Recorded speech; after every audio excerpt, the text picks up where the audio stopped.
RM 5 bilion pun tak dapat selamatkan dia bila duit gagal beli nyawa. Zaman sekarang semua orang kejar duit. Buka mata cari duit, buka TikTok ajar cara buat duit. Sampai ada orang fikir, kalau cukup kaya, cukup selamatlah hidup aku. Tapi satu kisah ini buat aku terdiam. Dan mungkin kau pun rasa benda yang sama. Ini adalah kisah Sanjay Kapoor yang mempunyai kekayaan 5.6 bilion tapi tak boleh beli sedetik nyawa. Siapa Sanjay Kapoor, kawan-kawan? Sanjay Kapoor berumur 53 tahun, seorang bilioner dari negara India, pengurusi kepada syarikat otomotif gergasi Sona Comstar. Dia mempunyai banyak kilang di negara India, China, Serbia dan Amerika. Berapakah kekayaan dia? Dia mempunyai 1.2 bilion US dollar atau lebih kurang 5.6 bilion. Dia juga berminat bermain polo, selalu bermain polo. Pada hari kejadian, dia sedang beraksi di Guards Polo Windsor, tempat orang kenamaan, tempat orang eksklusif. Kebanyakan yang main itu adalah keturunan-keturunan raja di England. Masa dia bermain, tiba-tiba dia berhenti, pegang dada dan dia kata, I swallow something.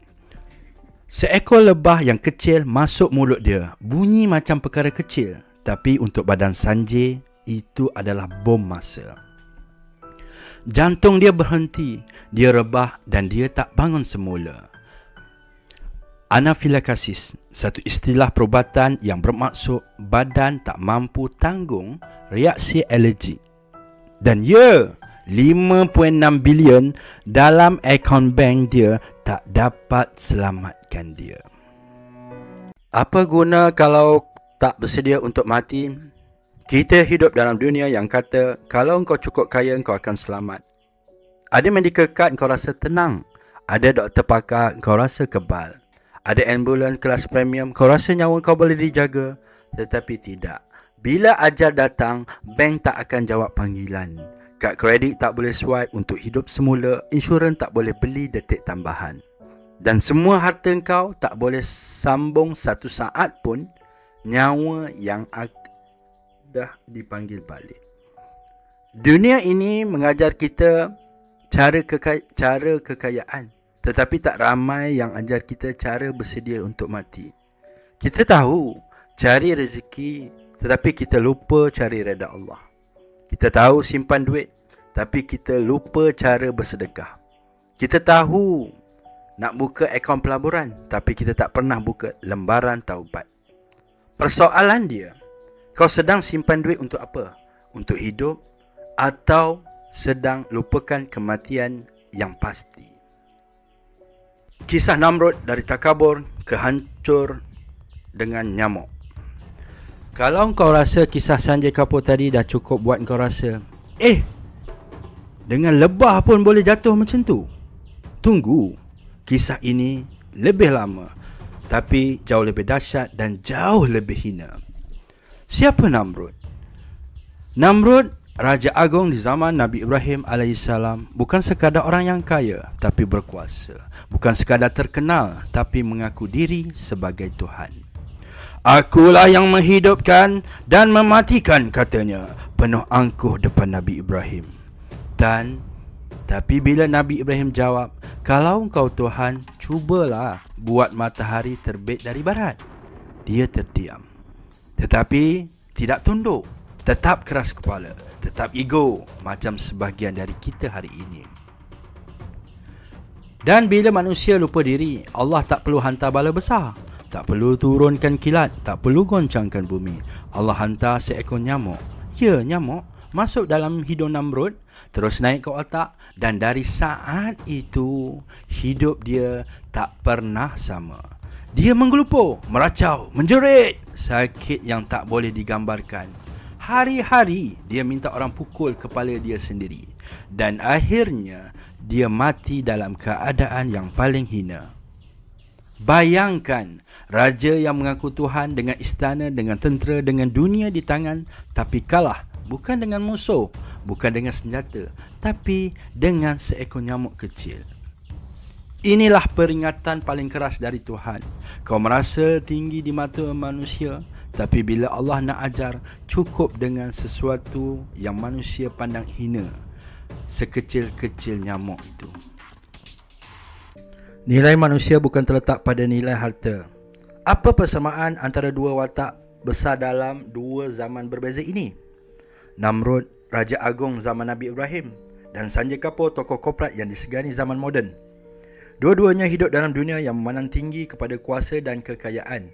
Dua-duanya berada di puncak. Seorang duduk di atas takhta, seorang duduk atas empayar perniagaan bertaraf global. Keduanya ada kuasa, keduanya ada harta, keduanya ada pengaruh dan nama. Tetapi, dua-duanya telah membuktikan satu hakikat. Ajal tak peduli siapa engkau di dunia ini. Namrud, raja yang sombong menawa dirinya Tuhan, namun akhirnya dia tumbang bukan di medan perang, tapi dia medan keangkuhan yang dibalas oleh Allah dengan seekor nyamuk kecil. Sementara Sanjay Kapoor, dia bukan tokoh kejam, bukan penindas. Beliau dikenali sebagai pemimpin korporat yang berjaya, dikenang oleh banyak pihak sebagai seorang ahli perniagaan yang berdedikasi. Tapi ajal beliau tetap datang dalam bentuk yang manusia tak dapat jangka. Seekor lebah. Bukan sebab dilawan musuh, bukan sebab krisis kewangan, bukan sebab kegagalan rawatan moden, tapi kerana makhluk yang kecil Allah cipta, nyamuk dan lebah. Makhluk yang tidak dikenali sebagai bahaya besar oleh manusia, makhluk yang setiap hari kita pandang remeh, tapi makhluk yang boleh jadi utusan Tuhan untuk mengingatkan manusia. Dan ketika nyawa sampai ke penghujung, tiada siapa peduli lagi pada networks. 5 bilion takkan beli 1 minit tambahan. Kad platinum tak mampu sekat denyut terakhir. Syarikat multinasional tak akan mampu tarik balik roh yang Allah sudah panggil pulang. Yang tinggal cuma satu soalan. Apa bekalan kita selepas semua kita kumpul? Habis ditinggalkan. Itulah realitinya.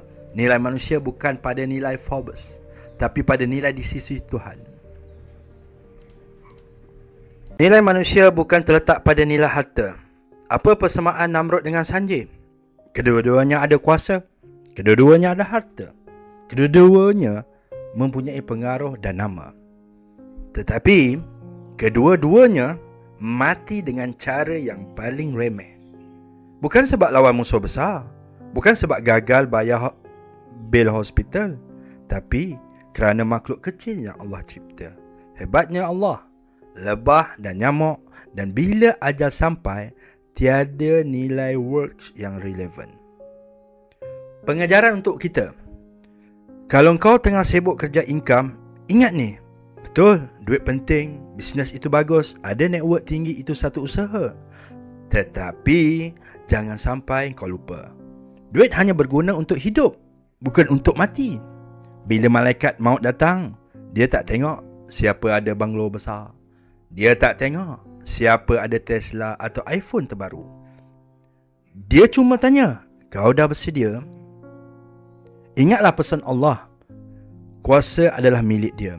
Allah sebut dalam surah Al-Anfal ayat 17, bukan engkau yang melempar, tetapi Allah yang melempar. Bukan engkau yang membunuh, tetapi Allah lah yang membunuh mereka.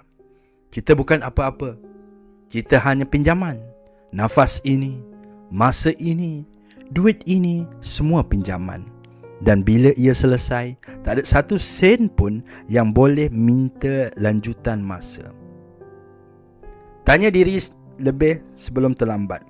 Sebelum kau keluar kerja esok pagi, sebelum kau tekan buy now dekat Shopee, sebelum kau isi borang loan rumah baru, tanya diri kau, duit aku banyak, tapi akhirat aku macam mana? Bisnes aku jalan, tapi hati aku tenang atau tidak? Kalau esok aku mati, apa yang aku bawa? Jadi orang yang kaya di dunia, tapi muflis di sisi Tuhan. Terima kasih kepada semua penonton YouTube. Kalau anda rasa video ini buat anda berfikir balik untuk hidup, tekan like sebagai tanda kesedaran, komen apa yang kau kejar sekarang dan adakah itu cukup untuk akhirat. Dan jangan lupa, jangan tunggu lebah atau nyamuk datang baru nak bertaubat. Sekian, terima kasih. Assalamualaikum.